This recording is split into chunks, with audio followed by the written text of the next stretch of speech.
I'm Pat Doris. Welcome to The Story. Tonight we're going to talk about police accountability and who gets to decide the punishment if an officer breaks the rules. That is always a hot topic, and it's our big story tonight.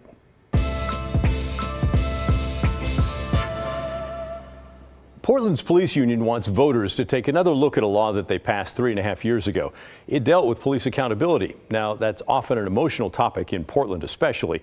The union thinks the law, which would take effect in 2025 at some time, is biased against the police department. The union is preparing to float its own version of a new accountability plan using the initiative system.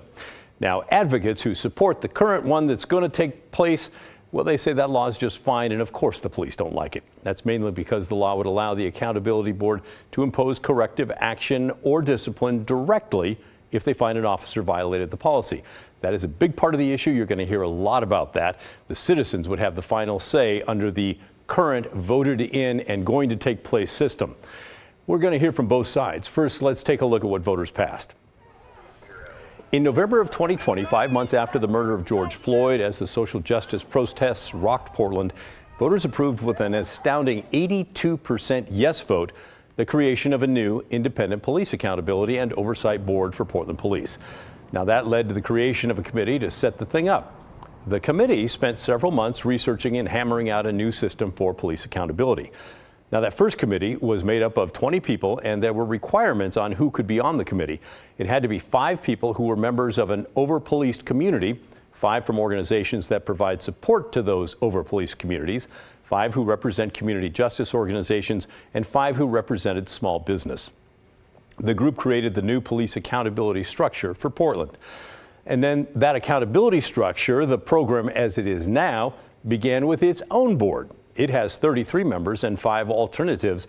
Their terms last 3 years. Again, there are requirements about who could be on that. Proposed City Code 2-1002 states board members appointed by City Council. The board shall ensure a diverse membership, particularly of community members who have experienced systemic racism and those who have experienced mental illness, addiction, or alcoholism. Also, to be a member, you had to live, work, play, attend school, or worship within the city of Portland for 12 months before being appointed.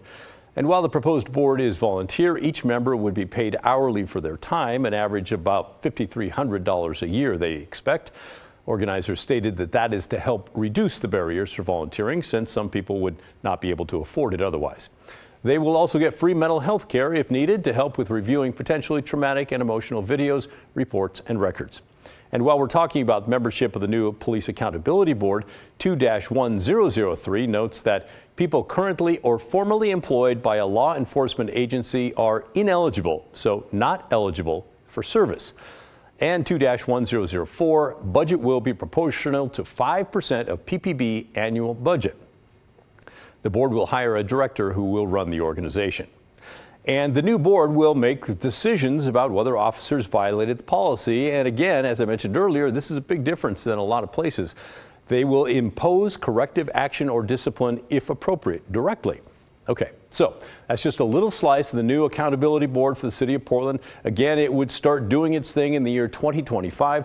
The report setting up that new accountability system runs 505 pages. So yes, we did leave some of it out. Now, as you might expect, the police union does not love this final product.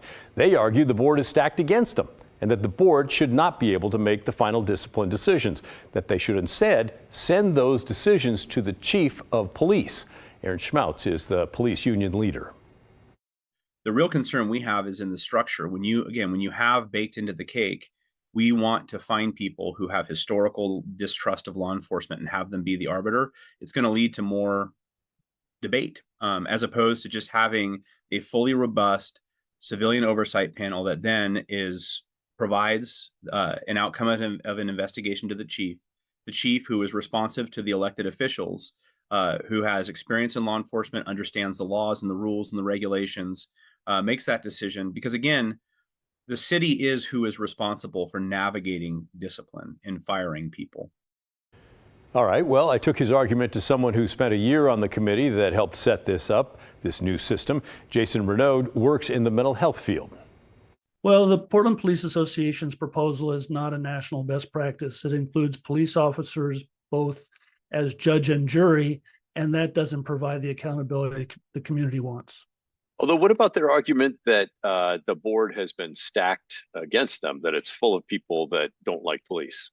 That's the point of the Police Accountability Board, is to bring citizens, community members who are impartial, who are independent, who are knowledgeable to make those decisions about misconduct. Next, I took that same question to the ACLU's Executive Director, Sandy Chung. No surprise, her group is suing to stop the police union proposals from even reaching the ballot.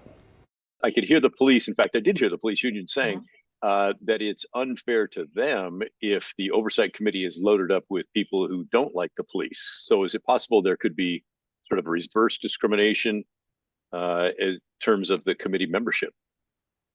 Well, Pat, this is a thing. This is an accountability board that doesn't make decisions in a vacuum. They're literally tasked with receiving complaints, engaging in the processes to receive full information and make determinations as a body about what happened, right? So in some ways, it's similar to a jury in the ways that a jury receives information during a court proceeding and then decides as a group what happened. So, I would say that these concerns are not warranted. I checked on police accountability boards, by the way, for the city of Seattle and Tacoma and New York and San Francisco. It was interesting, none of them have the power to enforce discipline themselves. They always, all of them, recommend it to a police chief or to a police commission that oversees police. The police union will try to get 2 initiatives before voters this fall. One that we've been telling you about to change the way the accountability board operates and have them recommend officer discipline to the chief instead of being able to impose it themselves. The other would require the city to increase and maintain the number of sworn police officers in patrol services, also create and maintain 24-hour drug detox drop-off and treatment centers, and increase and maintain street response services. The ACLU opposes both initiatives and is arguing this second initiative violates Oregon's Constitution, which does require that when putting an initiative up for a vote, it must be about one thing, not many. Executive Director Sandy Chung says the initiatives are basically a police union power play. The problem is the city of Portland has utterly failed to keep Portland police accountable when they break a rule, when they break the law, or harm or kill people. So this is why 82% of voters voted for the creation of this oversight board and made sure that it had all of the necessary things, all the things stated by experts that are needed for it to be effective. And we believe what we've asked for in our legal challenge is simply that the court make sure that the title for the ballot measure is as accurate as possible, because we believe if the title is accurate, Portland voters will reject this measure. Schmautz from the police union sees it differently. A lot of people in our community have felt that they have not been able to speak to their concern, to what they want, how they want to be served by law enforcement, because there's just a handful of voices that tend to drown out the majority of Portlanders. And again, this ballot measure was high level. Just, do you want a citizen-run accountability measure? There wasn't a lot of discussion about what currently existed. All right, well, now it's your turn to weigh in. Do you think the accountability board needs to be changed or stay the way that it's going to be? Anything else stick out to you? Let us know, will you? Send us an email. The address is thestory@kgw.com, or call and leave a voicemail. The number is 503-226-5090. There's a new plan to cut homelessness in Multnomah County in half by the end of next year. Last week we told you how local leaders aim to do it, but today those who work with homeless people every day, they gave their input. And as Blair Best reports, service providers are cautiously optimistic. It can be easy to fall through the cracks when homeless in Portland. What do you think you need to get off the streets? A chance. For years, it's largely been up to day centers to hand out that chance. Nonprofits like Blanchet House and others have been filling in a lot of gaps and doing it without necessarily adequate support and funding. A tired truth that county and city leaders acknowledge in their new homelessness response action plan released last week. It's time for everyone with a leadership role to work together. And it's not just the government. We're also working with a broad swath of other partners throughout our community. And on Monday, they met with local service providers to hear their thoughts on the plan. It was certainly an ambitious plan, but I think it's good to be ambitious. I have more faith than I think I've had previously because I appreciate the collaborative, holistic spirit of this plan. The plan includes getting 2,700 people off the streets by the end of next year, adding hundreds more behavioral health beds and a sobering center, ending discharges from jail to the streets, and opening 1,000 new shelter beds in 2 years. Beds those at Rosehaven have been waiting for. We're seeing probably 150 people a day here, and probably half those people we're trying to figure out, where they're going to sleep on a regular basis. This plan, if executed well, will unequivocally improve the conditions for our city and region. Drawn shades inside Andy Mendenhall's Old Town office are a soft barrier to the crisis right outside. Yeah, I've had to respond to an opioid overdose outside of the window here, and I live the experience of the challenges of our community every day. Mendenhall runs Central City Concern, one of Portland's largest nonprofits, offering transitional housing among other services. Love the plan. The question will be, is the shelter allocation sufficient to meet the needs of people who are unsheltered in the community? That remains to be determined. It always lies in the details, right? And so I'm hoping that this broad plan will now drill down into something where we're really looking at the details. I'm cautiously optimistic, but also really kind of excited that we're thinking really big, to be honest. So in the past, these types of service providers have not always been included in these types of conversations, so they're hopeful. They see this as a welcome change. And up next, the county wants to hear from the public. There'll be a town hall for that on Thursday, with the final plan released late next month. Blair Best, KGW News. Thanks, Blair. Fingers crossed for all the best. Coming up next on The Story. This week marks a somber anniversary in the state of Washington. 10 years since America's deadliest landslide up in the little town of Oso. All this week, we'll be taking a look back at what happened, and tonight we hear from those first to respond to the scene, from firefighters to state police. That's coming up when The Story returns.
Let's head north now to the state of Washington to look back at a story that many of us remember.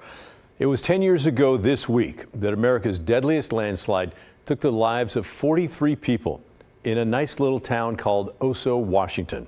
It forever changed Snohomish County, which is north of Seattle, and the countless people still connected to that tragedy. All this week, we're taking a look back at what happened and how things have changed. Jake Wittenberg from our sister station in Seattle takes us back to that day. Now people are going to get the idea that I know how to cook. You don't want that. We'll have days where we'll have 3 calls in one day, and then we'll have 2 weeks without a call. I didn't know anything about being a chief. It's a small community. There's not really like a working up through the system. My name is Willie Harper. I am the fire chief of the Oso Fire Department. I've been the fire chief since 2012, which was 2 years before the landslide. There's like a landslide and everything's gone. The houses are gone. We watched hundreds of trees come falling. I'm on Steep Post Road, Highway 530. 10:45, the call came in for a roof in the middle of the road. Kind of a strange call to get, but it wasn't a real big call as far as what I could tell on the pager. And there has been a huge landslide, and it's pushed the house all the way across the road. I was thinking to myself, if there's a roof on the road, I might need to cone off the road. You never know who's around on Saturdays. They're all volunteers, so they got family stuff. Basically, it's for a single engine response, that they have water in the roadway and that a part of a building. And so it's like, okay, a little slide, something has blocked the highway. Wow, it's really flooding. And as I pulled over the hill and down into where the road was blocked, nothing really made sense. There is a structure out in the middle of 530. We'll be investigating. I had recognized it from a barn that was off to the south of the highway. We're getting on the radio and asking questions and not really getting any information. We're hearing cries from somewhere over there. Are you guys hearing them from your end? I'm Sergeant Rocky Oliphant with the Washington State Patrol. I was the first trooper on scene of the Oso landslide. So I was on I-5. I was actually checking for speeders. So I was the only one headed out there. And so I came around a corner. I'll tell you that when I arrived on that scene, it was an overwhelming feeling for me. I tried to get over my radio to tell my dispatcher what was going on. He's going out for search and rescue helicopters. This is a major event here, and we're going to need additional resources. You could start hearing on the voices, well, where are you? We don't see you. I want you to go to the end of Whitman Road and see if you can see the people that are trapped on the other side of the water. Back and forth, and all of a sudden you kind of realize, well, if they're not able to see or make connection to each other physically, this is much bigger than any of us realized. And at one point, I stepped on a log that gave way, and I went in and pulled that back out and just drenched in mud. You know, in the moment, you're just trying to do everything you can to help. It was at that point that we heard a guy yell from the mud, hey, there's a baby out here. And we all kind of looked at each other and we're like, I'm sending out one victim, appears to be about a 6-month-old baby. Red. One of my buddies that was there, a civilian, he said, well, I'm going in to help. And I looked at one of the other firefighters and said, well, if he's going in, we're going in. And so we started into the mud. We had no idea the spread of it or the depth and the magnitude. The other guy that was firefighter that was with me crawled up on top of some trees, and I said, what do you see out there? And he goes, nothing. I'm like, what do you mean nothing? What about the houses or the highway or whatever? He goes, there's nothing. At some point, we finally figured out that we're about a mile apart, and that's when it kind of made us realize how big this thing was. Wow. Join us all this week on The Story for complete coverage of the 10th anniversary of the Oso landslide. Tomorrow we'll take you inside the very first rescue of a baby and his mother trapped in the mud. Coming up next on The Story, it's digging for old and what's in a name combined. It's all about the world's smallest park right here in Portland. From a hole in the ground to a resident leprechaun who apparently granted a wish or two, there's a lot that went into naming of Millans Park. We'll explain it all when this story returns.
On Mondays, we usually dig for old here on The Story, but this next segment is a combination of two franchises, as you can see behind me. Sunday marked St. Patrick's Day, the best day of the year, obviously, which meant it was also a big day for a small park, the world's smallest. Measuring just 452 square inches, Millans Park in Portland is the subject of the latest What's in a Name, a series about the history behind how places ended up with their names. 70 years ago, the city turned a small hole along Front Avenue into a garden. And, you know, maybe it would have stayed that way if not for one man, his Irish heritage, and quite an imagination. Devin Haskins takes it from there. If you can't see it, you might have to look a little closer. Like really close. In the middle of Nadeau Parkway, where it meets up with Taylor Street, sits the world's smallest park in the heart of Oregon's biggest city. It's a very prestigious spot. It's very well known for how small it is. This is Daniel Meisner. He's with Urban Forestry now, but for 4 years, Millans Park was his to take care of. I really view it kind of as an honor to be able to maintain it and have that be part of my legacy with Portland Parks. But before Millans Park became a city-owned park, it was just a hole in the middle of the street. It was really just meant to be a power pole that was here in the middle of the road. Enter Dick Fagan with the Oregon Journal, a general news reporter and former editor of the paper. On January 28, 1947, he started writing a column. He called it Millans. His column consisted of a lot of, shall we say, odds and ends. The story goes that Fagan was looking out his second-story office window at the Journal building and noticed the hole fill with weeds. He just kept looking at that day in and day out, and he says, something's got to be done here. This isn't right. And this is where the story takes a whimsical turn. Fagan reportedly saw a leprechaun digging in that hole, and after he caught it, was granted 3 wishes. One of them being to have his own park. He just never said how big the park should be. So the leprechaun gave him the weed-filled hole. He named it Millans Park and gave it the title himself, the world's smallest park. Spruce it up with a couple rose bushes, a few marigolds around. From left to right is Carolyn, Bill, and Pat, 3 of Dick Fagan's children. To me, he was a fairly quiet person. While the park started as just a planted piece of dirt, it was in 1954, as Portland tried to cement its reputation as the Rose City, it planted a Portland Envoy rosebush in that spot. The city referred to it by a different name. The city tried to give it the name of Envoy Park. Oh, really? Never knew that. That was news to me. Fagan wasn't having it, writing in his column the next day that officials have the temerity, meaning audacity, to claim that this plot of land is Portland Envoy Park, instead of Millans Park, by which name it has been known for lo these many years. I can see where Dad would just say, hey. That's not gonna fly. Like over my dead body, you're gonna rename that park. That's gonna be Millans Park. The name stuck and it became a regular feature in his column. On one hand, it was a mini rose garden. On the other, a fantasy land home to a resident leprechaun named Patrick O'Toole. He talked to the leprechauns. He's the only one that did. He's the only one that could. And just like the whimsical and obscure nature of his column, so were the events that took place in and around the park. Oh, yes. Yeah. Cowboys planted a Texas yellow rose there. A miniature Ferris wheel was lowered on the park by a real crane. And then there were the annual snail races. Dad would come home and he'd go and get Mom's good china. That's right, snail races. And they happened on St. Patrick's Day. Who knew sometimes what went on in his mind? On April 23, 1968, Fagan's column took a more serious tone. In it, he wrote, "I have cancer in the upper left lung." He worked and wrote the column for as long as he could. Fagan would continue writing his Millans column until his death in 1969. We lost him too early. I think it was too early for Portland, too. I mean, he had a lot more he could have made them laugh about and smile. The day after Fagan passed away, the paper printed this cartoon letting their readers know. A leprechaun sitting in Millans Park with his head hanging down, holding a shamrock. I don't think he ever imagined that it would become what it has. I think I would have brought a smile to his face, because this wasn't just leaving us a legacy as a family. This is to the people he loved and the city he loved.